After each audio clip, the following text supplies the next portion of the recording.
জুলাই আগস্টের তীব্র আন্দোলনের মুখে আওয়ামী সরকার পতনের পর ৮ মাস পার হলেও এখনও আপিল বিভাগে ঝুলছে জামাত ইসলামের নিবন্ধন মামলা। জামাতের দলীয় প্রতীক দাঁড়িপাল্লা ফিরে পাওয়ার বিষয়টি এখন সর্বোচ্চ আদালতে সুপ্রিম কোর্টের সিদ্ধান্তের উপর নির্ভর করছে। বিষয়টি নিয়ে সম্প্রতি কথা বলেছেন সুপ্রিম কোর্টের আইনজীবী শিশির মনির। তিনি বলেন, জামাতের নিবন্ধন মামলাটি একটা সার্টিফিকেটের আপিল। হাইকোর্টের রায়ের বিরুদ্ধে সুপ্রিম কোর্টে সার্টিফিকেটের আপিল হয়েছে। এই সার্টিফিকেটের আপিল মানেই সংবিধানের গুরুত্বপূর্ণ বিষয় জড়িত।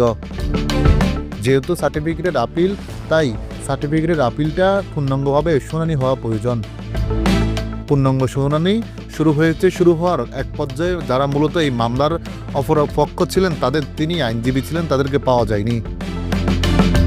তাদের একজন দেশের বাইরে অবস্থান করছেন, ফলে তারাও সময় নিচ্ছেন আইনজীবী আসবেন কিনা। পরবর্তীতে প্রশ্ন এসে দাঁড়ালো শুনানি হবে কিনা। না আসলেও শুনানি হবে, না আসলেও শুনানি শুরু হয়েছে।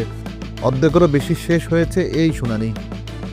এ সময় তিনি আরও বলেন, জামাত ইসলামী তো দেশের মানুষের সমর্থন নিয়ে রাজনৈতিক দল হিসাবে কাজ করছেন। অবশ্যই এসব বিষয়গুলো আদালতের সামনে আছে। আমরা আশা করি আইনানুগত পন্থা আমাদের অধিকার ফিরিয়ে পাব।